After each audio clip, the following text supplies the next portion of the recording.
আল্লাহ বলে তোমার বান্দা অস্তিত্ব ছিল না, কেউ তোমাকে চিনত না, তোমার পরিচয় ছিল না, কালচার ছিল না।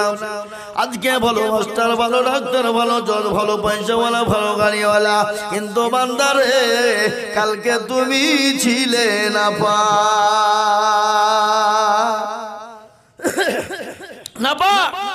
কিভাবে হলে বলো? আমি আল্লাহ তোমার মা এবং বাপের মিলনের কারণে এক ঝর্ণা নাপাক পানি দিয়ে আমি আল্লাহ তোমার মায়ের রহমে প্রবেশ করে দিলাম। ওই নাপাক পানি থেকে রক্ত তৈরি করে সুন্দর করে তুমি মায়ের গর্ভের ভিতরে আমি আল্লাহ তোমাকে আশ্রয় দিলাম। বলো বান্দা, আজকে তুমি চাকরিওয়ালা নাও, আজকে তুমি চাকরিওয়ালা হয়েছো, সেই দিন তো তুমি তোমার মায়ের গর্ভের ভিতরে তোমার কর্ম করার ক্ষমতা ছিল না, তোমার কোন রকমের কোন দাপট ছিল না। সেই দিন তোমাকে কে খেতে দিল বলো? আল্লাহ ডাক দিয়ে বলে বান্দা, আমি তোমার মায়ের মাসিক রক্তগুলাকে বন্ধ করে দিলাম। বন্ধ করে দেওয়ার পরে ওই নাপাক রক্তগুলা আমি আল্লাহ তোমার মায়ের লাভির সঙ্গে তোমার লাভিকে একজেট করে দিয়ে আমি তিল তিল করে আমি তোমার জন্য খাবারে পরিণত করে দিলাম।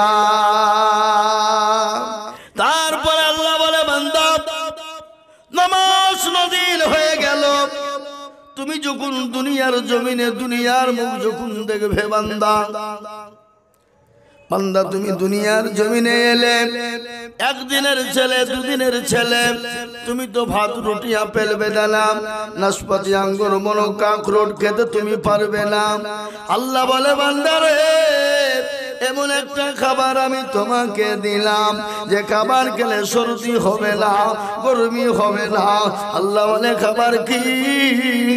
আল্লাহ বলে এমন একটা খাবার দিলাম, এয়ার কন্ডিশন ফিট করে দিলাম, গরমি লাগবে না, ঠান্ডা হবে না। আমি আল্লাহ যদি ঠান্ডা করে দিতাম, ও বান্দা তুমি তো দুদিনের ছেলে, তোমার বুকে কফ জমে তুমি মারা যেতে পারো। আর আমি আল্লাহ যদি তোমার জন্য গরম করে দিতাম, তোমার কচি কণ্ঠি ললিটা তোমার পুড়ে ছায় হয়ে যেত।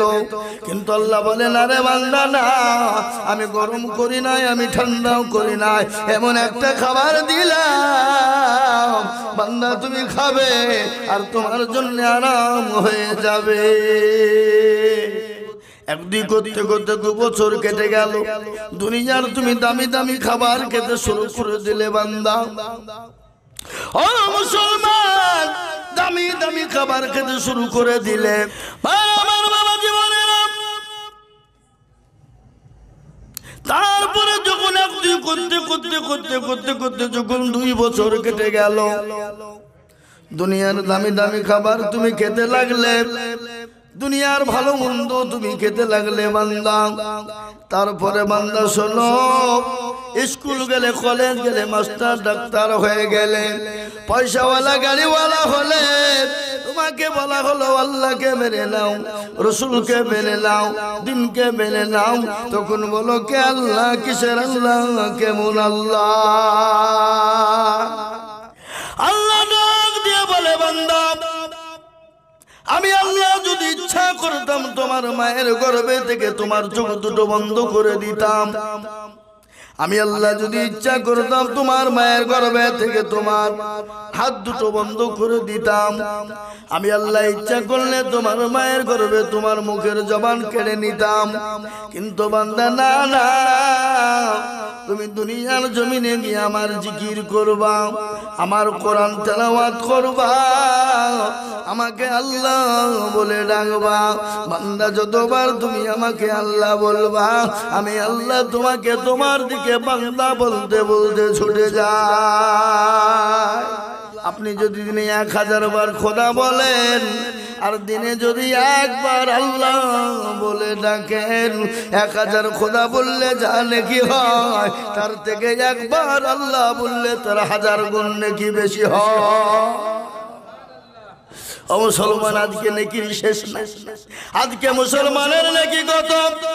রাস্তায় চলতে ফিরতে গাড়িতে বাড়িতে মাঠে ঘাটে যেখানে যাবা মুসলমান নাকি তোমার শেষ নেই। কিন্তু এ জাতি তো নেকি লিতে জানে না, এ জাতি নামাজ পড়ে না, এ জাতি আল্লাহকে চিনে না, আল্লাহকে ডাকে না। এই কারণে এই জাতির অবস্থা বড় খারাপ। আফসোস সালাম কবলাল কালাম, আগে সালাম পরে কালাম। আগে সালাম দেওয়া যায় না যায়? কথা বলেন যায়। যে যত সালাম দেবে তার মনের ভিতরটা তত পরিষ্কার হবে। যে যত সালাম প্রদান করবে আল্লাহ তার উপর তত রাজি হবে। কিন্তু আল্লাহর কোরআন বলেছে, আল্লাহ রাব্বুল আলামিন বলেছে, খবরদার খবরদার বান্দা, কোন জিনিসের তুমি অহংকার করো না। টাকার অহংকার করো না, গাড়ির অহংকার করো না, বাড়ির অহংকার করো না, বংশের অহংকার করো না, সম্পদের অহংকার করো না, শিক্ষার অহংকার করো না, চাকরির অহংকার করো না, জীবনের অহংকার করো না, যৌবনের অহংকার করো না। কোরআন বলেছে ইন্নাল্লাহা লা ইউহিব্বু মান কানা মুখতালান ফাখুরা। আল্লাহ ডাক দিয়ে বলে, বান্দারে, কেউ যদি কোন রকমের কোন জিনিসের অহংকার করো, আমি আল্লাহ তোমাকে দুনিয়ার মাটিতে আমি তোমাকে বরবাদ করে দেব।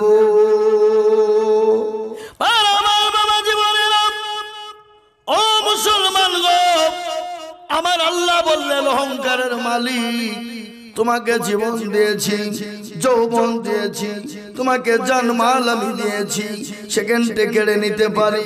আজকে তুমি শরীরের অহংকার করবা। এ বডি বানিয়েছেন কে? জোরে বলুন কে? এই চেহারা দিয়েছেন কে? আল্লাহ। আল্লাহ আমাদেরকে ইচ্ছে করলে কুকুর ছাগল ভাড়া বানাতে পারতো কিনা? জোরে বলুন। কথা বলেন না কেন? পারতো না, পারতো না। কিন্তু কিসের অহংকার? কবি বলেছে, রূপ যৌবনে যদি এ থাকে অহংকার, আর গোরস্থানে গিয়ে দেখো হালত থাকা। কত যে সুন্দর ছেলে কবরে শুইয়া, কত যে সুন্দর নারী কবরে শুইয়া, রূপ যৌবন গেল মাটিতে মিশিয়া। জাগাদের রূপে রূপ এ গর্বিত ছিল, এ তাহাদের রূপ দেখো মাটিতে খাইল। উঠাও উঠাও মাল গাড়িতে ভরিয়া, আর গাড়ি যখন ছেড়ে দিবে প্রস্তাবে বসিয়া, খোদার হুকুম হবে ছেড়ে দেবে গাড়ি, আর জমিনেতে পড়ে পড়ে দেবে গড়াগড়ি। মুসলমান, কিশোর অহংকার করো? একবার কবরের দিকে লক্ষ্য করে দেখো, কবর কোন জায়গা, কবর কাকে বলে একবার মরে দেখো। আমার নবী বলেছে, আমার উম্মতি যদি একটা বার জানতো কবর কোন জায়গা, মানুষ মরে গেলে জীবনও কোনদিন মানুষকে কবরে রাখতো না। কারণ কবর থেকে বাঁচতে হলে আল্লাহকে মেনে নিতে হবে। আল্লাহর বড় হুকুম নামাজ আদায় করতে হবে রে বাবা। আর আল্লাহর সব থেকে বড় হুকুম সেটা হলো নামাজ। আল্লাহ নবী দুনিয়া থেকে যেদিন বিদায় হয়ে যাবে, মৃত্যু শয্যায় সজ্জিত যেদিন, প্রচন্ড মাথায় যন্ত্রণা। আল্লাহ নবী মায়েশার উপর মাথা দিয়ে শোয়া। নবীজি একদিন ডাক দিয়ে বলছেন, আয়েশা, একটু তোমাকে কথা বলবো। বলে, ইয়া হাবিবাল্লাহ, আমার স্বামী। ইয়া রাসূলুল্লাহ, আপনি বলুন, কি এমন কথা আপনি বলবেন? বলে, আয়েশা রে, এটা কোন সময় বলো? বলে, নবী গো, এটা আসরের টাইম। বলে, তাই নাকি? বলে, হ্যাঁ। বলে, ও আয়েশা, একটু আমার মাথাটা মসজিদে নববীর দিকে উঠিয়ে দাও। বিশ্ব নবীর মাথাটা মসজিদে নববীর দিকে উঠানো হলো। নবীজি সমস্ত মসজিদে নববীর দৃশ্যখানা তিনি দেখলেন। দেখে নেওয়ার পরে নবীজি বললেন, আয়েশা, একটু মাথাটা নিচু করে দাও রে আয়েশা। মাথাটা যখন নিচু করা হলো, আমার বিশ্ব নবী দয়ার নবীজি দুই চোখের কোণ দিয়ে গড় গড় গড় গড় করে পানি ঝরে গেল। মা আয়েশা বলেন, নবী গো, ওগো আল্লাহর হাবিব, আপনার চোখে কেন পানি? একটু দয়া করে বলবেন। নবীজি বললেন, আয়েশা, এ পানিটা হলো আমার সুখে। মা আয়েশা বলেন, নবী গো, চোখের পানি আবার সুখের হয়? বলে, ইয়া রাসূলুল্লাহ, বলুন, চোখের পানি আবার সুখের হয়? নবী বলেন, আয়েশা, মানুষ দুটো টাইমে চোখ দিয়ে পানি আসে।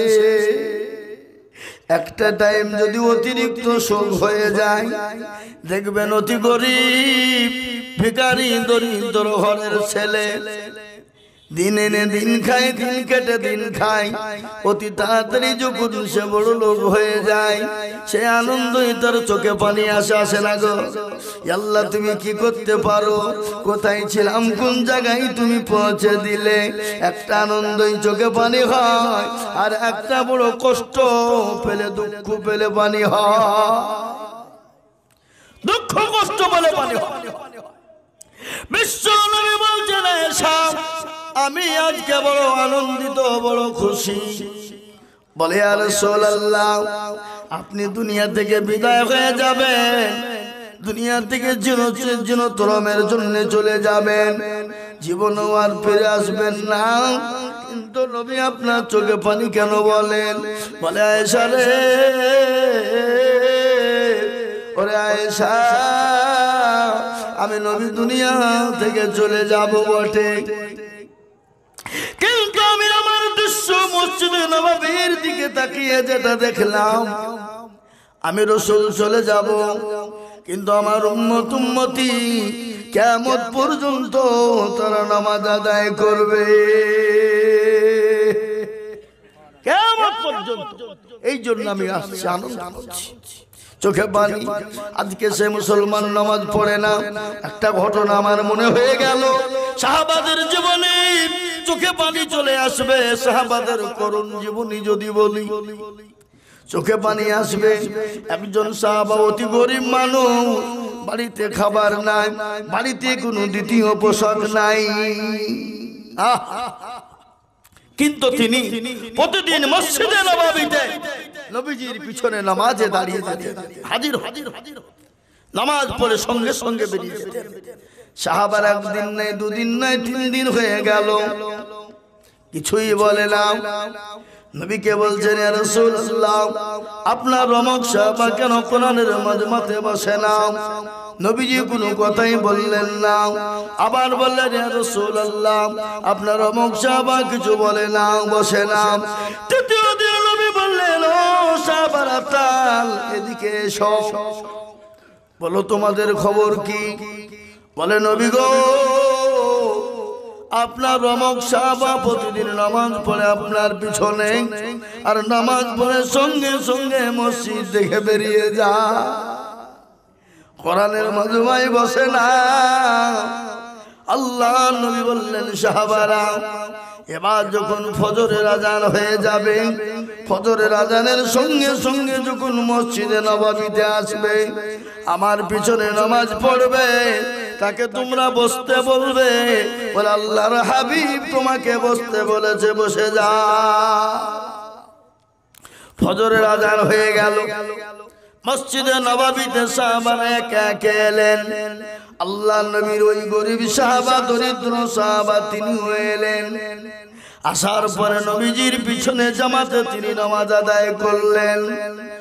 আল্লাহ নবী দুই দিকে সালাম যখন ফিরে দিলেন, সঙ্গে সঙ্গে ওই সাহাবা মসজিদে নববী থেকে বেরিয়ে রওনা দিয়েছে। সাহাবারা বলেন, ও আল্লাহর নবীর সাহাবা, তুমি বসো, আল্লাহর হাবিব তোমাকে বসতে বলেছেন। সঙ্গে সঙ্গে তিনি বসে গেলেন। দয়ার নবী, বিশ্ব নবী, তিনি দোয়া তাসবিহ ফারেগ হলেন, সাহাবা کرامদেরকে নিয়ে গুছিয়ে বসেছেন। আল্লাহর নবী সর্বপ্রথম ডাক দিয়ে বলেন, সাহাবা, বলো বলো বলো, তুমি কোরআনের মজলিসে কেন বসো না, আমার মাজমায় কেন বসো না রে সাহাবা?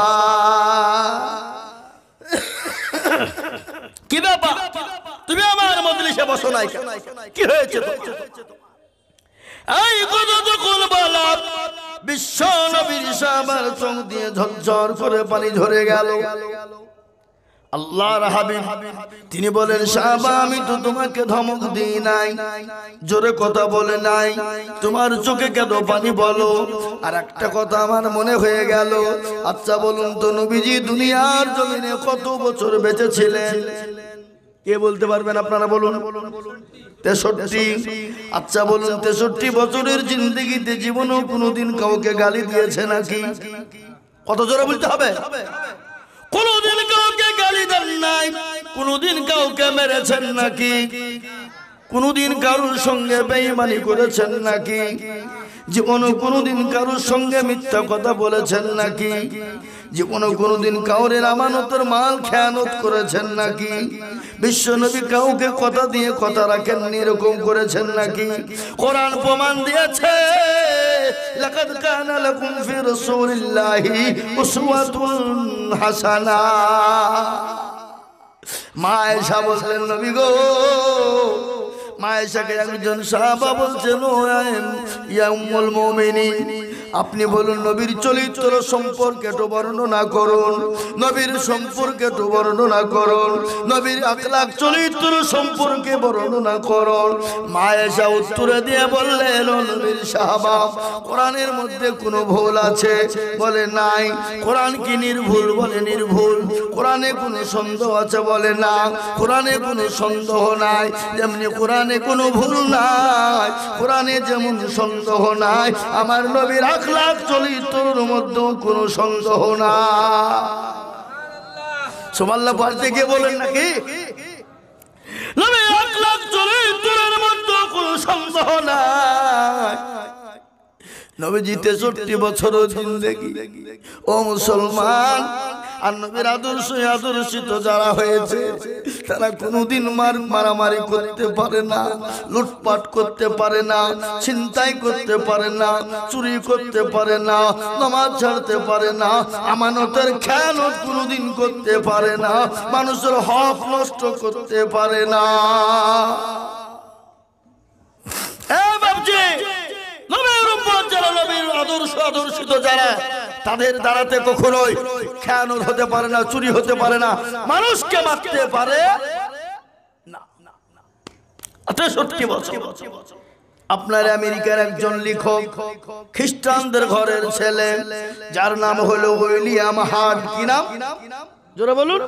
উইলিয়াম হার্ট একটা কিতাব লিখেছেন, যে কিতাবটার নাম হলো দি 100, যে কিতাবটার নাম হলো দা 100। 100 মুন্সির জীবনী লিখলেন। 100 মুন্সির জীবনী তিনি লিখতে গিয়ে দেখলেন, প্রতিটি জীবনীতে প্রত্যেকটা মুন্সির জীবনে কলঙ্কের দাগ আছে, কিন্তু একটা মুন্সির জীবনে কলঙ্কের দাগ নাই। তিনি হলেন বিশ্ববরণ্য নবী, মানবতার দূত জনাবে মুহাম্মদুর রাসূলুল্লাহ সাল্লাল্লাহু আলাইহি ওয়াসাল্লাম। সুবহানাল্লাহ বলে। নবীজির একটা কোনো রকমের উইলিয়াম হার্ট একটা খ্রিস্টানদের ঘরের যুবক, সে যদি লিখতে পারে, আমরা মুসলমানরা কেন লিখতে পারবো না? আমরা কেন নবীর আখলাক সম্বন্ধে জানবো না? কেন আমরা নবীর চরিত্র সম্পর্কে জানবো না? নবীর কত আখলাক শুনেলেন, নবীর ব্যবহার কত শুনেলেন। খালি মুসলমানদের সঙ্গে ব্যবহার করেছে ভালো এটা নয়, অন্য জাতির সঙ্গে নবী সুন্দর ব্যবহার করেছে না করে নাই? একদিন সাহাবারা নবীর সাহাবাদেরকে নবীজি কোরআন শিক্ষা দিচ্ছিলেন। কি শিক্ষা জোরে বলুন? কোরআন। হাদিসে এসেছে, খায়রুকুম মান তাআল্লামাল কুরআনা ওয়া আল্লামাহু, যারা কোরআন শিখে অপরকে শিক্ষা দেয়, পৃথিবীর জমিনে তারা উত্তম ব্যক্তি। নবী এই মাইকে সাউন্ডটা বাড়াও তো, কম করে দিয়েছে, তার দিকে আমার সাউন্ড হচ্ছে। ও পাল্টে গেছে নাকি? নাই মাইক সাউন্ড পাল্টেছে। তাই ভাইরা আমার দরদি শুনালেন, সাহাবাদেরকে কোরআন শিক্ষা দিচ্ছে।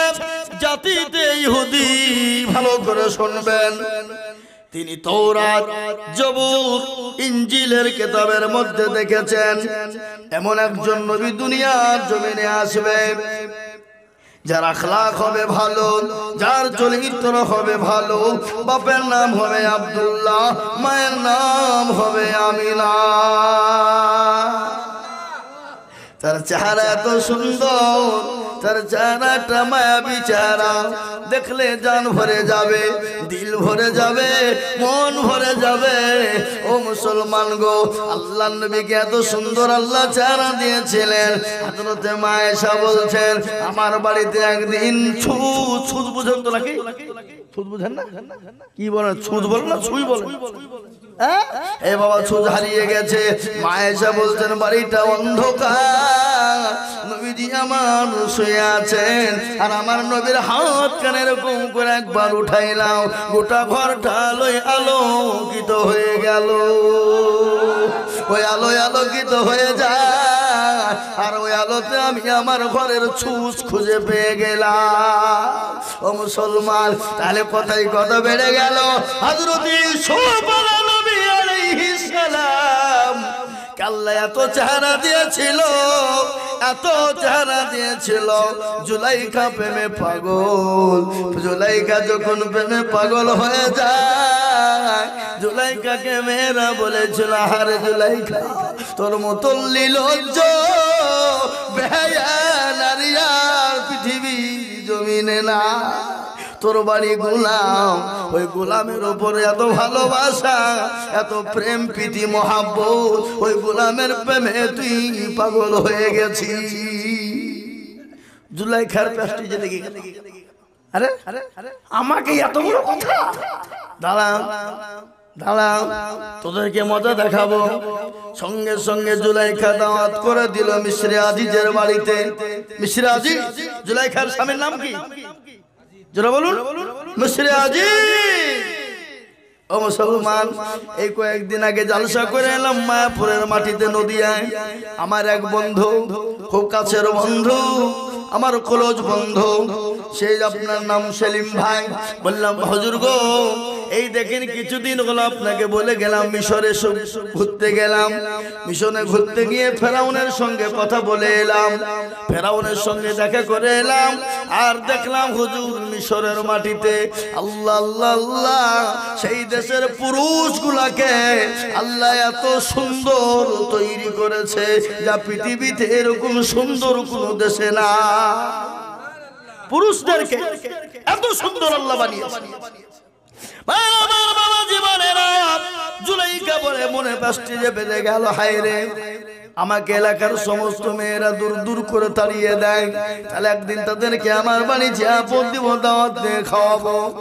তাদেরকে জিয়াপন দেওয়া হলো, হল ঘরে ঢুকিয়ে দেওয়া হলো, একটা করে চেয়ার দেওয়া হলো, একটা করে সেব দেওয়া হলো, সেব মানে আপেল। আপেল বুঝেন তো নাকি? বুঝেন না? আপেল দেওয়া হলো না? আপনাদের দেশের লোক আপেল দেখেনি নাকি? গলিতে গলিতে 60 টাকা কেজি, তাই না? পাড়ায় পাড়ায় দিয়ে বেড়াইছে 50 টাকা কেজি লাউ লাউ। ও মুসলমান, একটা করে ছুরি দেওয়া হলো, একটা করে আপেল দেওয়া হলো। আর জুলাইখা বলল, তোমাদের হাতে ছুরি দিলাম আর আপেল দিলাম, আমি যখন তোমাদেরকে কাটতে বলবো তোমরা কাটবে। ও মুসলমান, হল ঘরে ভরে দেওয়া হলো।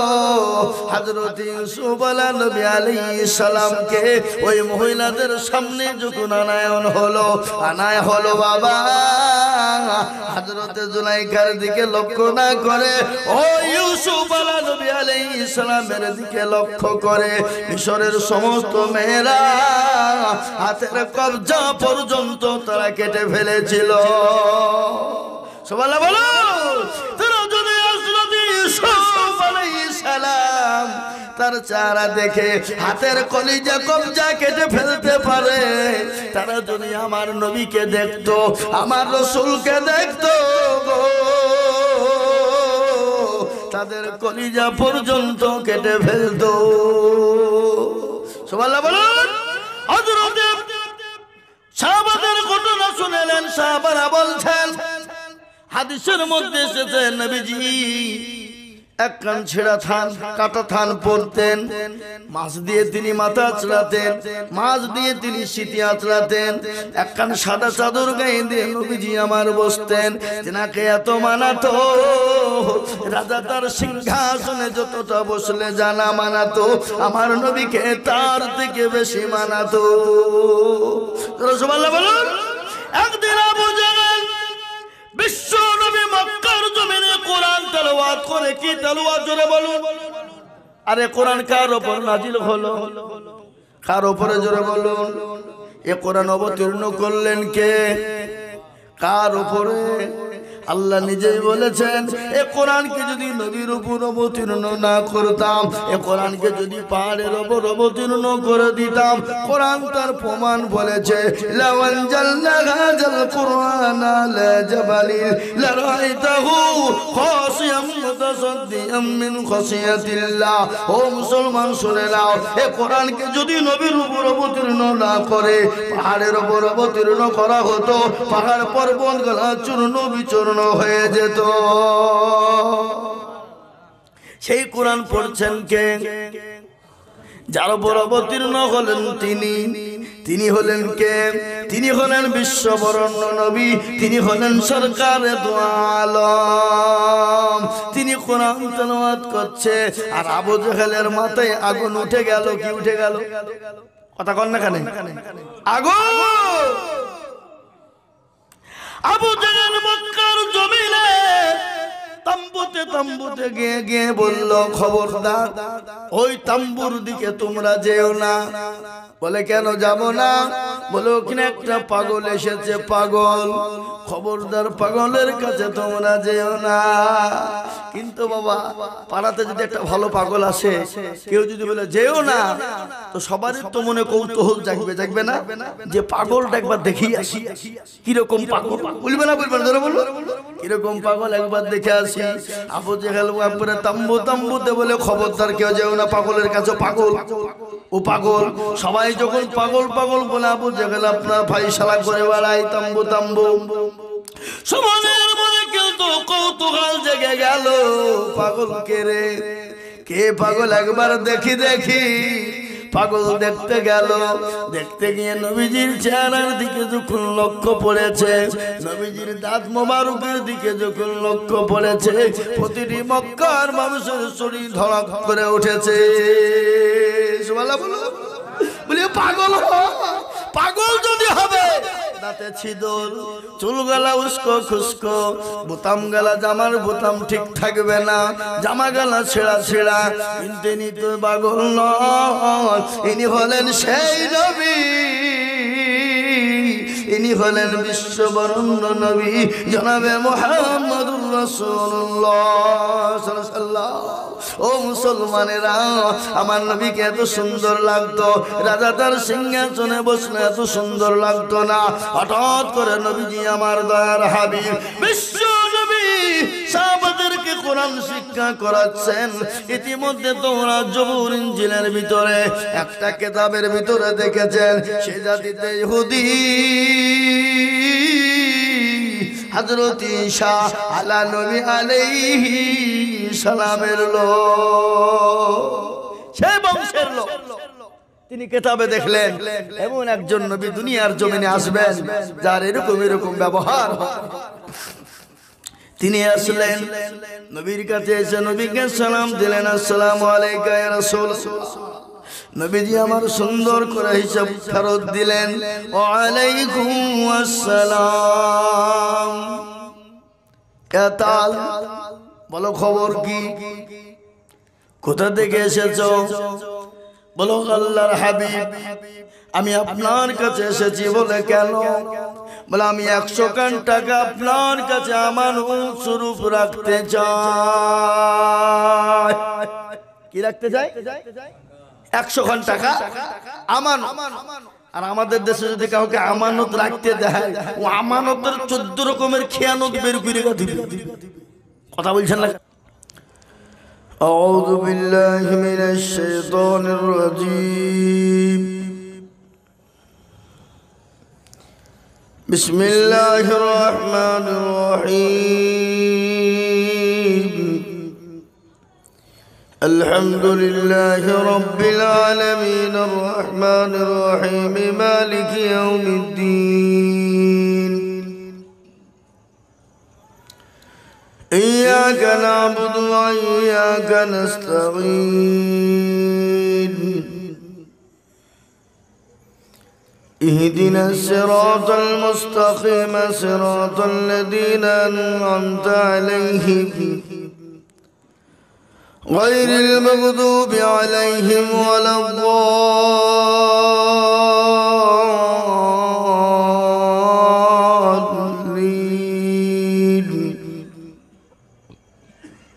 صدق الله العظيم الحمد لله كفى والسلام على عباده الذين اصطفى أما بعد فقد قال الله تبارك وتعالى في كلامه المجيد وفي الفرقان الحميد أعوذ بالله من الشيطان الرجيم بسم الله الرحمن الرحيم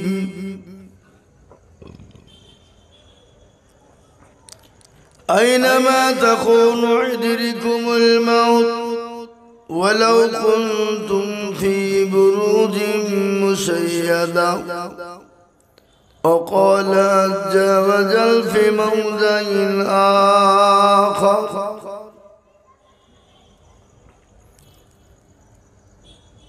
إنا نحن نزلنا الذكر وإنا له لحافظون وقال النبي صلى الله عليه وسلم خيركم من تعلم القرآن وعلمه أو كما قال عليه الصلاة والتسليم وقال النبي صلى الله عليه وسلم لا يؤمن أحدكم حتى أكون أحب إليه من والده وولده والناس أجمعين متفق عليه الحمد لله আজকের এই সবার নির্ধারিত নির্বাচিত মানিত সম্মানিত